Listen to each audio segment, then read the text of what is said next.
Nós começamos o ano enfatizando o porquê da nossa comunidade, ou o que é o centro da nossa comunidade. Não que a gente viva isso, mas que é algo que a gente quer caminhar coletivamente para isso. E o centro gravitacional que move a nossa igreja, ou pelo menos o que a gente quer que mova a nossa igreja, pode ser resumido em uma frase que é: a presença de Deus é o sentido máximo da vida do ser humano. O homem foi criado para viver na presença de Deus. E a presença de Deus é o que vai dar sentido para a sua vida. Não é ter um emprego bom, não é ter um emprego legal, não é ter um emprego ruim, não é ter um ministério bom, não é ter um ministério ruim, não é ter sucesso, segundo os padrões daquilo que é sucesso na sociedade. Nenhuma essas coisas podem te trazer algum tipo de alegria momentânea, mas elas não vão trazer sentido na vida. Você já sentiu que a sua vida está sem sentido em algum momento? Quantos já tiveram essa experiência ruim? Que você está fazendo coisas porque está fazendo coisas, que você está investindo tempo no que você está investindo tempo, mas tudo aquilo que você está envolvido não tem sentido. E eu vou te dar uma notícia: vai continuar sem sentido. Uma das coisas que eu mais tenho observado, principalmente nos jovens, talvez nos mais velhos, mas nos jovens é mais comum, é que a galera quer ser feliz no emprego. Mano, deixa eu te dar uma notícia: emprego, a maioria deles são chatos. A maior parte da sua vida você vai trabalhar fazendo uma coisa que você não gosta. E aí tem duas coisas diferentes: tem o que é trabalho e o que é vocação. Trabalho é para ganhar dinheiro. Quem precisa de dinheiro aí? Você chega lá no mercado e fala assim: então, queria te pagar com amor. Você faz isso? Queria te pagar com uma oração. Não dá, né? A pessoa precisa da filipeta. A garopa, a onça, precisa entrar no caixa. Senão você não consegue. Então a gente, para ter dinheiro, a gente faz o quê? Trabalha. E existe vocação. Vocação é aquilo que Deus te chamou para fazer. Então nem sempre você vai ganhar dinheiro com a vocação. Quando você junta vocação e trabalho, é maravilhoso. Mas a maior parte dos seres humanos vão ficar trabalhando com uma coisa que não é vocação, ainda que tenham uma vocação. Quantos estão entendendo isso? O ponto é que eu quero chegar é que a galera quer ser feliz no emprego. Tipo assim: eu não estou satisfeito, esse emprego é chato. Sabe quem... Cara, bicho, eu vou te dizer, desculpa, Denis, você tá aí, mas, mano, contador é um trabalho chato, mano. É necessário, mas é chato. Eu trabalhei um pouquinho no escritório de contabilidade, é rotineiro. E eu trabalhava na parte, nem lembro mais, porque eu fiz com que meu cérebro deletasse de propósito, que é aquela parte que organiza os contra-cheques, né? Oi? Isso aí, que eu nem quero mais saber esse nome, não. E é rotineiro, cara, é chato, é todo mês a mesma coisa. E aí, quando o office boy faltava, eu fazia a parada lá dentro daquele programa que eu esqueci o nome, Data alguma coisa, Alter Data, é isso? Esqueci tudo, tá vendo? Deletei da minha vida. Todo mês a mesma coisa. E isso é chato. Bom, pelo menos pra mim era chato. E eu acho que a galera que vivia lá também não era feliz, não, porque eles viviam emburrados. É uma coisa rotineira. Aí a galera quer ser feliz no emprego. Mano, você não nasceu para ser feliz no seu emprego. Você nasceu para ser feliz em Deus. É a presença de Deus que te dá satisfação. E isso é muito importante porque, cara, a gente tem uma geração dicotômica, que ela acha que ela só vai ser feliz e ter prazer se ela estiver no ministério, se ela estiver cantando, tocando, pregando, se ela estiver pastoreando, ou se ela estiver integralmente, como dizem, tipo, larguei meu emprego normal e estou aqui agora como missionário, agora eu vou ser feliz. Nananina, não! Eu garanto para você, estando no ministério desde os 18 anos, em tempo integral, estando agora prestes a completar 4.3, que o ministério não pode te fazer feliz. Você tem alegrias no ministério, mas a maior parte do tempo você tem dor, sofrimento, falta de compreensão, solidão. pessoas não te compreendem, as pessoas focam em você como se você fosse sempre alguém perfeito que nunca vai cometer nenhum deslize. As pressões, meu amigo, você não entende. E nem sempre a igreja vai estar bem, nem sempre as pessoas vão estar avivadas, nem sempre a coisa vai estar acontecendo. Mas não tem problema se não está acontecendo, porque o que me preenche é a presença de Deus. Você pode dizer comigo: a presença de Deus é o sentido da vida. É para isso que fomos criados. Quando Deus plantou o homem no Éden, diz que o Éden tinha tudo: pedras preciosas, árvores comestíveis, todos os prazeres. Mas o homem não tinha interesse nesses prazeres, ele tinha interesse na voz suave que passava no fim da tarde. Quando a queda acontece, isso inverte. Todos os prazeres passam a ocupar o coração do homem e agora ele usa Deus para ter prazeres. Deus passou a ser um meio e não um fim. Isso se chama religião evangélica, neopentecostal, onde Deus se torna um amuleto para que eu tenha uma vida bem-sucedida. Mas os homens da fé, os heróis da fé, alguns morreram muito ricos, outros morreram cerrados ao meio, mas todos eles eram plenos, porque fizeram da presença de Deus o sentido máximo da vida. Então é isso que a gente quer como comunidade. Essa é a nossa visão. É a forma como a gente quer que os irmãos dessa comunidade enxerguem a vida. Estão comigo, gente? É assim que eu quero que você enxergue a vida. Não é se seu emprego está te dando alegria, não é se você está tendo sofrimento, não é se você está tendo bênção, não é se a sua conta está gorda, se a conta está magra. É tipo, cara, não importa. A presença de Deus é o sentido máximo da vida. Eu vivo para isso. Todas as outras coisas podem quebrar, podem cair, mas a presença de Deus permanece para sempre. Amém? Então essa é a forma como a gente quer que os irmãos vejam a vida.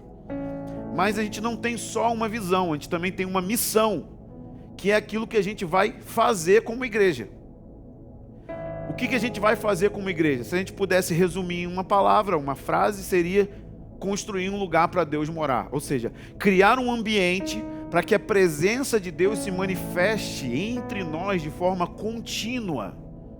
E quando eu digo presença, o que eu estou querendo dizer não é presença, onipresença. Deus está em todos os lugares, aquela coisa que a gente reúne naquele culto chato e começa a reunião. Onde estiver 2 ou 3, Senhor, você ali está. Já viu isso? Então não é disso que eu estou falando. Estou falando da presença de Deus se manifestando, se movimentando, tocando a nossa vida, tocando pessoas. A gente quer construir um lugar então para isso. Mas em termos práticos, o que isso significa? Construir um lugar para a presença de Deus significa ajudar pessoas, porque são pessoas que constroem e são pessoas que se relacionam com a presença. Então não é um prédio, a gente não está falando de uma estrutura física, de tijolos, de parede, embora eu creia que lugares físicos podem ser infectados, tocados pela presença de Deus, mas não é sobre isso, é sobre ajudar pessoas. Então basicamente significa discipular pessoas para que ela tenha uma vida que atraia a presença manifesta de Deus. E parece que isso é uma coisa solta e mística, mas toca tudo. Por exemplo, precisa ter um casamento alinhado para que a presença de Deus fique. Precisa ter finanças alinhadas para que a presença de Deus fique. Precisa aprender a falar a verdade em amor. Não pode ter fofoca, não pode ter gente falando por trás do outro. Precisa ser falar um para o outro. Então, cara, mexe na sua vida inteira. Tudo. Porque a gente está falando o seguinte, a gente quer que Deus se mude para cá. Então se Deus se mudar para cá, não é Ele que tem que mudar. Quem tem que mudar é a gente. A casa é dele, ele tem o jeito dele. Sabe aquela dona de casa sistemática que gosta da geladeira de um jeito, que gosta de limpar o piso de um jeito, sabe? Tipo, a casa é dela. Ela quer daquele jeito, é o direito dela. E é o direito de Deus que a casa de Deus seja de acordo com a vontade dele. Então quando ele vem, quem muda não é ele não vai se adaptar aos nossos pecados, à nossa frieza. Ele não vai se adaptar a nada disso. Nós é que vamos nos modelar por causa dele. Então significa que a nossa missão é ajudar irmãos a perseguir esse sentido da vida E dentro dessa missão também tem a parte de mobilizar. Nós somos chamados também para treinar pessoas. Por isso que nós fazemos essas mobilizações que vão acontecer até quinta-feira, todo dia à noite. Convide seus amigos, convide as pessoas para estar no lugar de oração, para orarmos juntos, para cantar junto, para orar junto. Convide as pessoas para isso. Então essa é a nossa visão e a nossa missão. E no início do ano eu comecei a pensar em um aspecto de algo que precisa ser restaurado para que a presença de Deus se manifeste no nosso meio. Então me saltou aos olhos essa palavra altar. Diga comigo, altar. E eu sei que pode parecer uma coisa meio teórica, mas eu vou mostrar para vocês dentro das escrituras de que essa palavra altar, ela não tem nada de teoria. Na verdade, ela é extremamente prática. Então, o que significa um altar? Em primeiro lugar, o altar não é uma reunião de oração apenas, não é uma conferência, não é um simples ajuntamento de pessoas. O altar significa uma posição constante de abertura para que a voz de Deus interaja com a gente. O altar pode ser chamado de uma espécie de telefone. É um meio de comunicação, é um coração integral que está sempre procurando interagir com a voz de Deus. E a voz de Deus é a presença de Deus. No Éden, quando diz que a presença de Deus vinha sobre o Éden, diz que ela vinha através de uma voz. Sabe que voz, sabe quem era a voz no Éden? Yeshua. Porque Jesus, ele é a palavra de Deus. Então Jesus passava todos os dias, a palavra de Deus passava ali todos os dias. Então o altar é uma posição de coração para ouvir Deus, para dar espaço para Deus poder falar. E a voz de Deus, ela tem um poder infinito de criatividade. Se você estiver ouvindo a voz de Deus, se nós estivermos ouvindo a voz de Deus de maneira coletiva, nós vamos ter coisas práticas para fazer. Nós vamos ter coisas da nossa vida que nós vamos ter que deixar de fazer. Nós vamos ter outras coisas que a gente vai ter que passar a fazer. Porque a voz de Deus, ela mobiliza. Ela empurra a gente para uma ação. Não tem como você ouvir a voz de Deus e continuar a mesma pessoa. Então o altar é uma espécie de telefone, um lugar em que a gente tem um coração predisposto para ouvir a voz de Deus. E o plano de Deus em toda a Bíblia, se você ler a sua Bíblia, quantos estão lendo a Bíblia toda, caminhando pela Bíblia aí? Amém? Então, se você for ler a Bíblia, eu estou lendo ela de novo, mais uma vez, e eu estou anotando tudo que eu estou percebendo.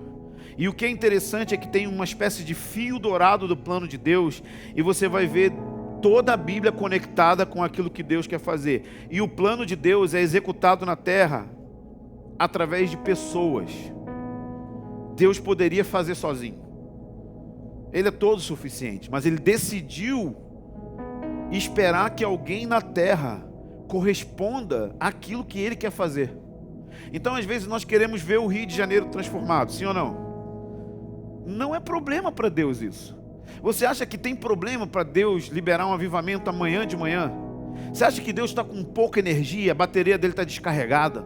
Você acha que Deus tem burnout? Você acha que Deus está esgotado? Não. O problema é que Ele não está encontrando na terra um altar. Ele não está encontrando edificadores de altar. E lembra, preste atenção nos detalhes, eu estou falando que altar é uma posição integral. Não é uma reunião de oração. Ah, eu fui no turno hoje. Ah, hoje eu fiz meu devocional. Não, não é disso que eu estou falando. Estou falando de um coração integral, que quer ouvir a voz de Deus, que quer ter comunhão com Ele. E o plano de Deus é desenvolvido na Bíblia, através de comunhão. Deus tem uma ideia, um plano, e antes dele executar o plano, Ele precisa contar para alguém. Olha que louco. Aí depois que Ele conta para alguém a respeito do plano dele, você começa a orar o plano dele de volta para Ele. E aí Ele começa a te usar para estabelecer o plano dele. Então, como plano, eu não estou querendo dizer sobre o seu chamado pessoal, sobre você fazer missões. Estou falando do plano de Deus. Deus quer morar na terra. Então nós vamos ver uma espécie de declínio. No Éden, tinha altar no Éden? Sim ou não? Sim ou não? Altar físico? Não. O homem era o altar. E esse é o padrão que Deus quer voltar. Gênesis começa sem um altar físico, mas com um altar humano. E a Bíblia termina em Apocalipse com um altar humano, dizendo que nós o veremos face a face. Então nós vamos observar que logo depois que o homem cai, aparece na Bíblia o altar. Quando aparece o altar na Bíblia? Caim e Abel. E esse altar ele tem 2 pontos, positivo e negativo. Negativo, porque o homem precisou construir um altar físico com sacrifício, e no Éden inicialmente não tinha.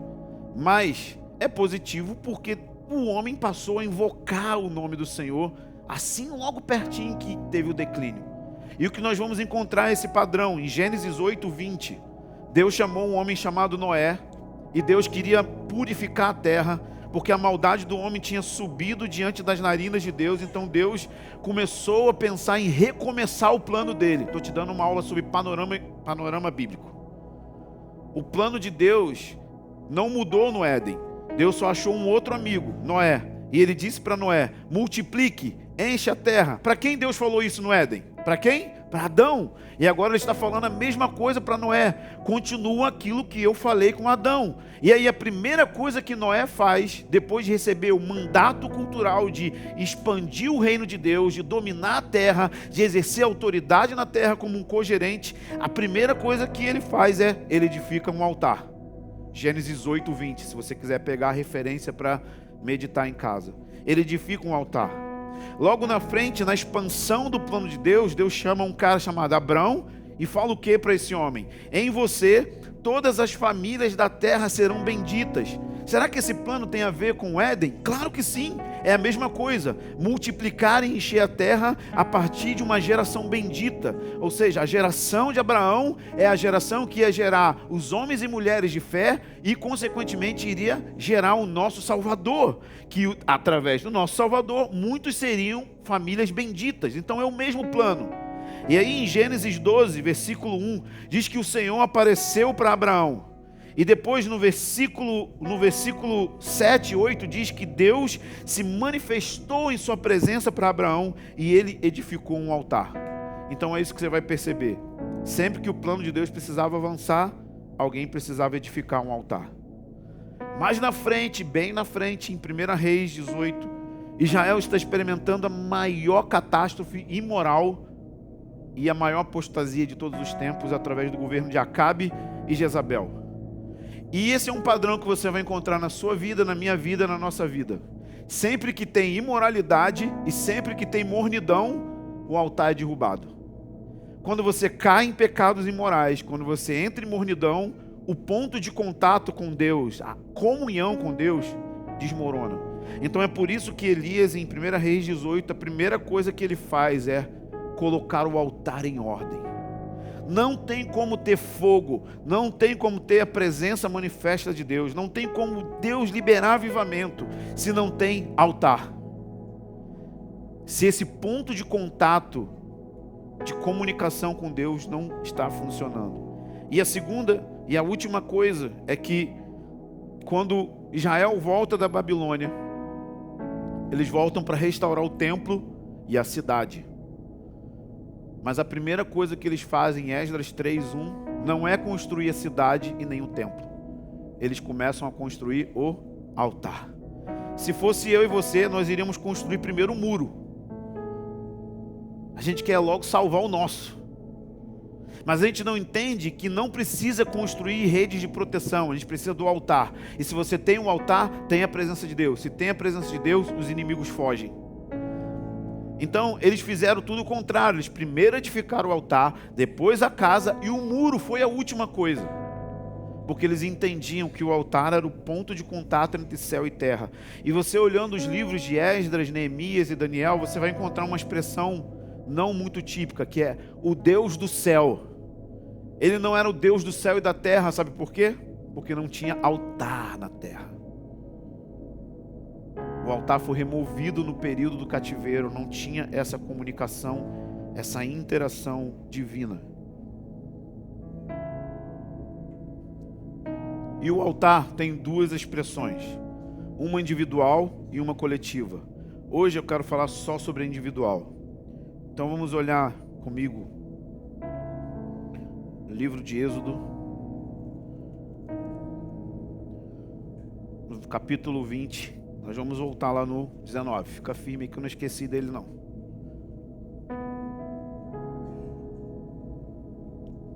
Vocês têm ideia de que eu não estou enxergando vocês, né? Não estou enxergando ninguém. Eu estou olhando aqui, mas só estou vendo só vulto. Mas de perto eu enxergo. Então é por isso que eu estou conseguindo ler e não enxergar você. Só para dar um paralelo, vamos pegar Deuteronômio 12 para você entender a diferença, mas eu não vou entrar nisso agora, ok? Então aqui, Êxodo 20, 23. Não fareis outros deuses para me serem rivais. Não fareis para vós deuses de prata nem de ouro. Tu me farás um altar de terra e sacrificarás sobre ele teus holocaustos. Olha, tu me farás um altar de quê? Ó, não é de pedra nem de bronze. Tem esse tipo de altar, de pedra e de bronze. Mas aqui ele está falando o seguinte: junto a uma montanha de terra, bem simples. Terra tem em todo lugar. É isso que ele está dizendo. O altar individual é simples, você pode fazer em todo lugar. Ele diz: junte, tu me farás um altar de terra e sacrificarás sobre eles os teus holocaustos e as tuas ofertas. E aí diz assim: em todo lugar. Está assim na sua Bíblia? Quem tem uma versão diferente da minha? Que aqui a gente é da religião da Almeida século 21. Como que está aí? Em todo lugar? Vocês estão na Bíblia, lendo a Bíblia, gente? Em todo lugar. Diga comigo, em todo lugar. Todo lugar em hebraico é todo lugar. Que revelação tremenda. Ele está falando que o altar pode ser edificado em todo lugar. O que significa todo lugar? Teu banheiro, teu quarto, no ônibus, debaixo da árvore, andando na rua. Então não há desculpas para ninguém aqui dizer que não tem tempo de edificar um altar, porque ele está dizendo que o altar é edificado em aonde? Aonde, igreja? Todo lugar. Por isso que o altar é uma posição contínua de ouvir Deus. Então em todo lugar, você está na piscina, você pode edificar um altar. Você está tomando banho, você pode edificar um altar. Você está fazendo cocô, você edifica um altar. Sabe que Deus criou seu intestino, Ele sabe que você faz cocô, né? Você sabe disso, né? Então Ele não fica escandalizado com as merdas que você faz.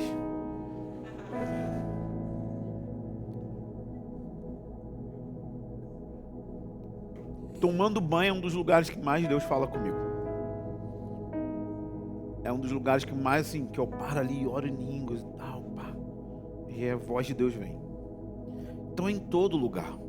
E esse altar, ele tem uma diferença do altar coletivo. Vamos olhar lá o Deuteronômio 12. Verso 10. Mas quando cruzar o Jordão e habitar na terra que o Senhor vosso Deus vos dá como herança, Ele vos dará descanso de todos os inimigos em redor, e vivereis com segurança. Então haverá um lugar. Aqui ele está especificando. Vai ter um lugar, não em todo lugar, um lugar específico que o Senhor vosso Deus escolherá. Para quê? Para ali fazer habitar o seu nome. Aqui em Êxodo 12 ele está falando, obviamente, de um lugar que se chamaria Jerusalém, que ainda não tinha acontecido, porque eles não tinham entrado ainda na terra.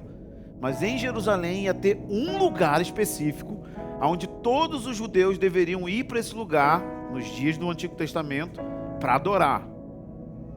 Então, o propósito do altar coletivo é Deus habitar. O propósito do altar individual é Deus visitar.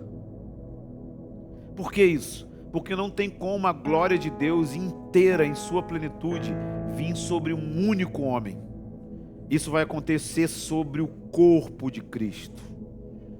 Estamos juntos? É o lugar onde a presença da glória de Deus se manifesta. É óbvio que altar individual, você sente a presença de Deus, Deus está dentro de você, mas eu estou falando da manifestação plena da glória de Deus. Isso só acontece quando vários altarezinhos se juntam E aí então, você já viu a capa do CD do Antônio Cirilo, Presença da Glória? Tem um fogo caindo assim. Então é aquilo ali que acontece quando a gente se reúne como um altar coletivo. Mas aqui o texto que eu quero enfatizar é: Deus quer vir ali e te abençoar. É uma visitação dia a dia da presença de Deus, na medida que você edifica o seu altar. Agora vamos rapidamente comigo no livro de Levíticos, que é o livro da Bíblia que faz todo crente desistir de ler a Bíblia toda. Mas eu queria te encorajar a não desistir. O livro de Levíticos é o livro dos sacrifícios, é como explica como funcionavam os sacrifícios, e tem muita coisa e muito princípio poderosíssimo para os nossos dias. Então você vai ver que o capítulo 1, o Senhor começa a dar várias observações sobre o holocausto, mas eu quero que a gente olhe o capítulo 6, que é muito pentecostal, versículo 12. Mas antes disso, vamos olhar Levítico 10. Segura com o dedinho 6 aí. Levítico 9, perdão, verso 22. Aqui é a inauguração da tenda de Moisés, que é o primeiro templo, ok? E aí diz o seguinte, verso 22. Depois de oferecer o sacrifício pelo pecado, o holocausto e as ofertas pacíficas, Arão levantou as mãos para o povo e abençoou e desceu. E Moisés e Arão entraram na tenda da revelação, depois saíram e abençoaram o povo. Vamos ler junto essa parte? E a glória do Senhor, vamos lá? E a glória do Senhor apareceu a todo. Por que a glória do Senhor apareceu a todo o povo? Porque era um altar coletivo.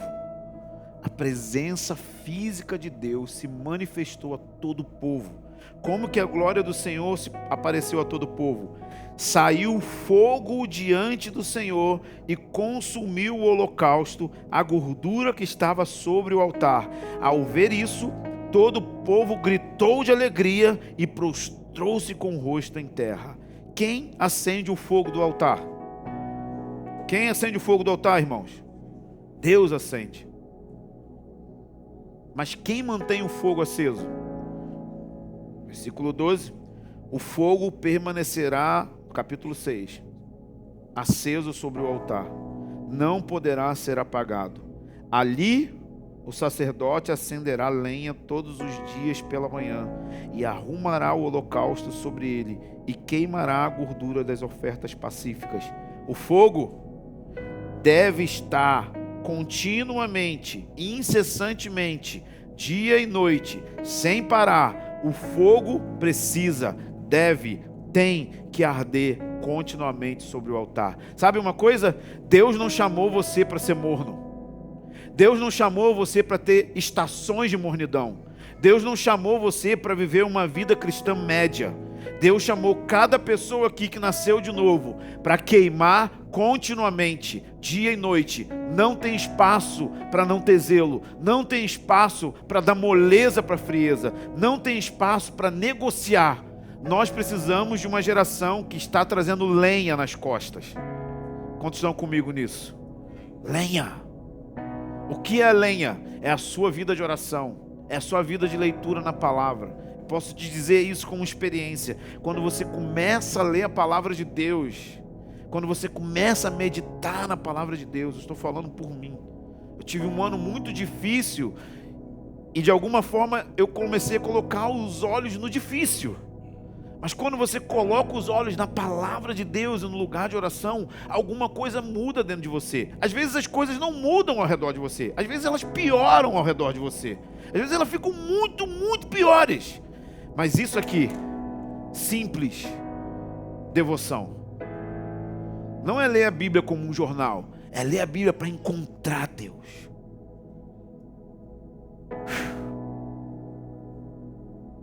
É trazer lenha todo dia.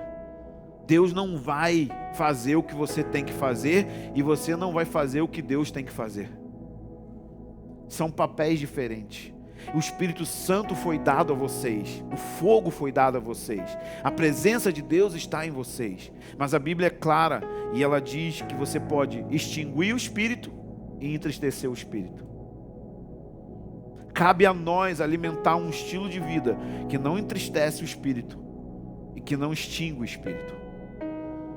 Então nós queremos honrar a presença de Deus através dessa vida de manutenção do altar. E como que a gente pode honrar a presença de Deus?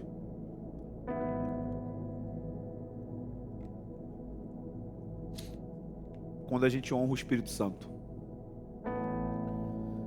Às vezes a gente vem para a reunião tendo uma expectativa de que algo aconteça, mas isso não é certo. A gente precisa ter a expectativa de que alguém se manifeste. O Espírito Santo não é algo. O Espírito Santo não é um arrepio.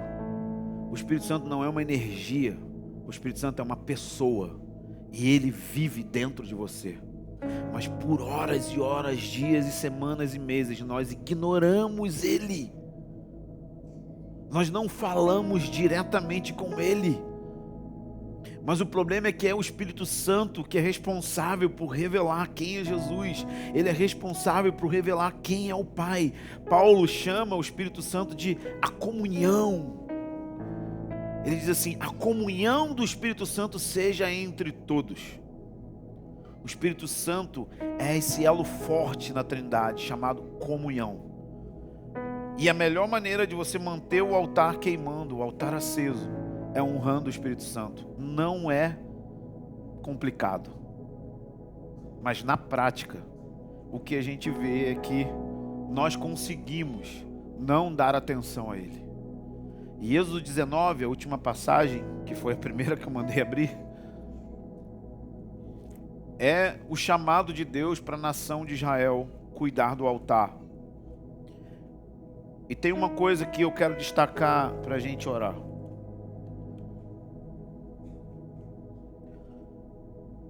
O versículo diz assim: se atentamente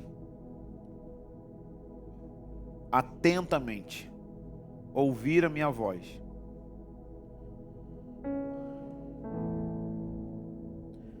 todos nós aqui estamos inseridos numa sociedade distraída. Não tem como o fogo permanecer aceso se você não der atentamente atenção à voz dele. Se você não parar um momento específico, desligar tudo, se você não aquietar, sabe aquele Salmo 46:10, aquietai-vos e sabei que eu sou o Deus. Esse versículo é escrito num contexto de guerra. Imagina no meio da guerra, no meio do tiroteio, você aquietar. Fique quieto na minha presença, porque eu sou Deus. Sou Deus como? Eu sou Deus sobre a guerra, eu sou Deus sobre o caos, eu sou Deus sobre a confusão. Eu estou no controle de todas as coisas. Acalma, aquieta e sussurra ao Espírito Santo. Espírito Santo, o que você está sentindo? Espírito Santo, o que você está falando? Espírito Santo. Espírito Santo, o que você quer me revelar de Jesus? Espírito Santo. Espírito Santo, o que está te entristecendo em mim? Espírito Santo. Você é Deus dentro de mim. Você já parou para pensar? Deus mora em você. E não é Jesus, é o Espírito Santo.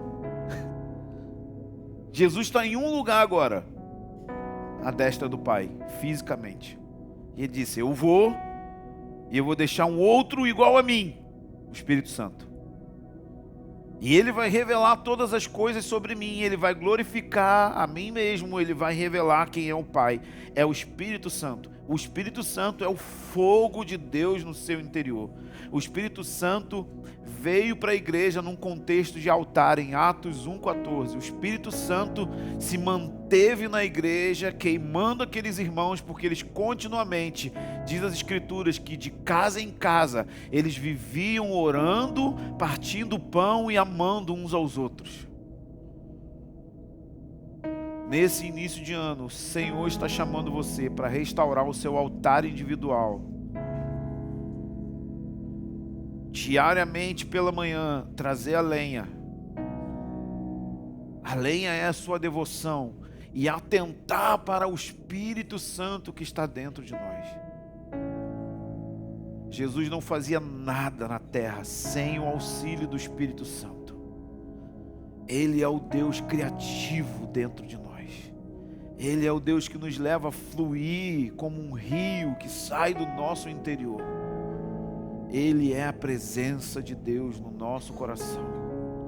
Ele é responsável por derramar mais amor. Quantos querem amar mais Jesus aqui? Romanos 5:5 diz que o Espírito Santo derrama o amor de Deus no nosso coração.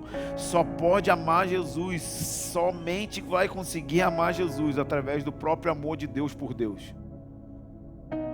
É o amor de Deus por Deus que nos leva a sermos pessoas que vão amar Jesus apaixonadamente. Você quer fogo? Parece que vocês não querem fogo. Quem quer fogo aqui?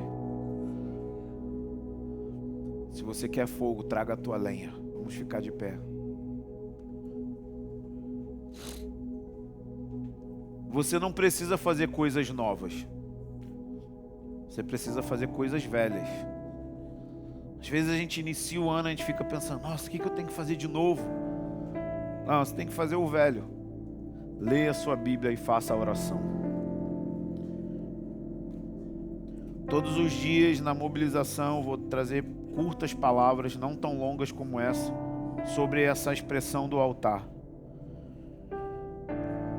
Mas hoje, nesse início, como estamos como igreja local e tendo visitantes, eu quero deixar minha exortação para vocês. Deem atenção ao Espírito Santo. Queria te convidar a fechar os seus olhos nesse momento. E você que ora em outras línguas, eu queria que você começasse a orar no Espírito Santo. Comece a edificar o seu espírito.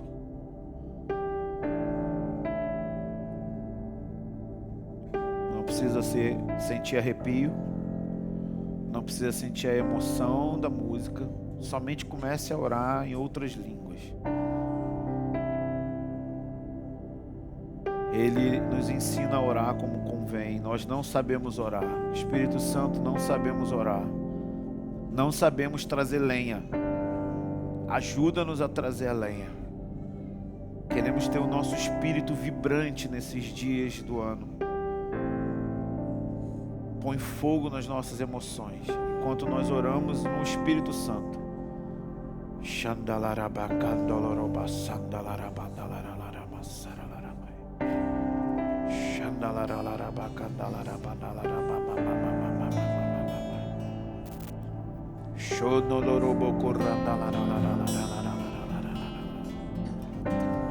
Sabe, o Espírito Santo veio sobre Sansão e ele rasgou um leão como se fosse um papel. O Espírito Santo veio sobre o profeta Elias, ele correu mais rápido do que os cavalos do rei Acabe, mesmo sendo idoso. O Espírito Santo vivifica o seu corpo. Ele libera saúde nas emoções, ele libera poder nas suas emoções.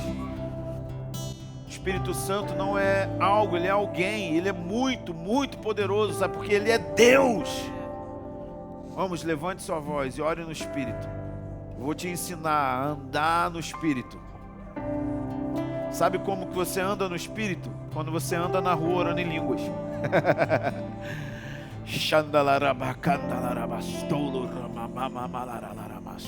Vamos nos edificar juntos. Paulo disse que quem ora em línguas não fala a homens, mas fala a Deus, porque ele em espírito ora os mistérios de Deus. O diabo não pode ouvir sua oração em línguas, ele não entende ela. Nem você entende, Deus entende. Então vamos orar a oração secreta. Vamos pôr lenha na fogueira. Vamos pôr lenha nesse altar.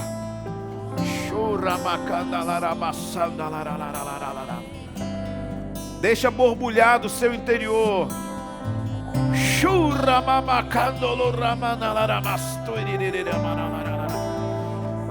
Sim, deixa esse ambiente ser transformado, Espírito Santo. não sabemos orar como convém, não sabemos pedir como convém. Ora através de nós, Espírito.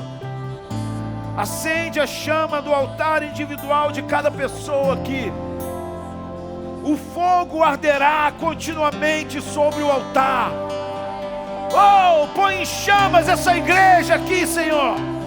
Põe em chamas cada vida.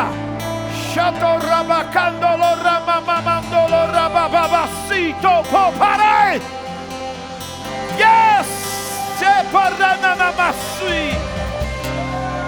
Oh, não queremos cinzas, não queremos mornidão. Nós lutamos contra isso agora. Espírito de passividade, extravasamos contra esse espírito. Não mais mornidão.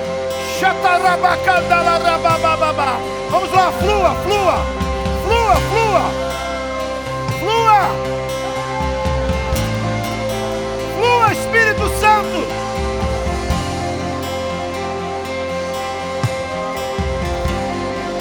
Era la rabassoria bahadu yasiri de rabas. Oh, ribabasturi kirinaras. Vem com poder sobre nós. Vem com poder sobre nós. Gentilmente te pedimos, ó Espírito Santo, Deus que habita em nosso interior.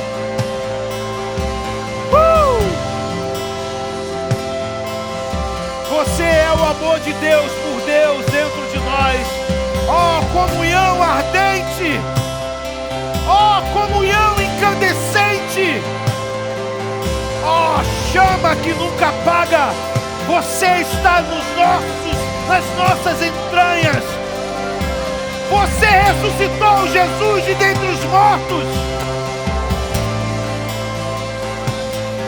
Você não é algo, você é alguém.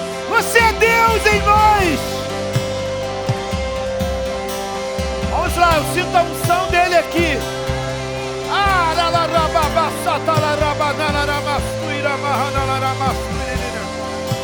Libere, libere. Libere a violência. As águas de violência, Espírito Santo. A profundeza da comunhão com Deus.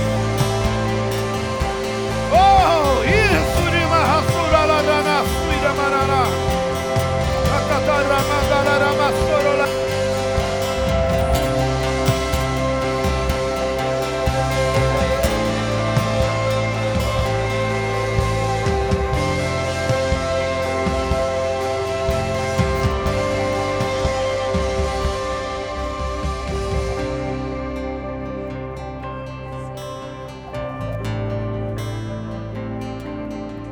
Se tem sacrifício aqui, responde com fogo. Se tem alguém trazendo lenha, testifica com fogo. Se tem lenha, queima. Se tem alguém entregando, Senhor, queima com fogo. Se tem alguém queimando aqui, aumenta o fogo mais ainda. Se tem alguém que não está queimando, eu peço que você libere o fogo sobre o altar. O fogo vai queimar continuamente. Não vai apagar. Oh, não vai apagar. Fogo, fogo. Vem com fogo, fogo. Aumenta, aumenta. Oh! Aumenta. Oh! Oh! Chamas de devoção.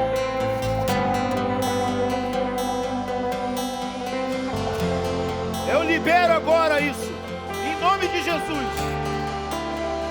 Em seu nome.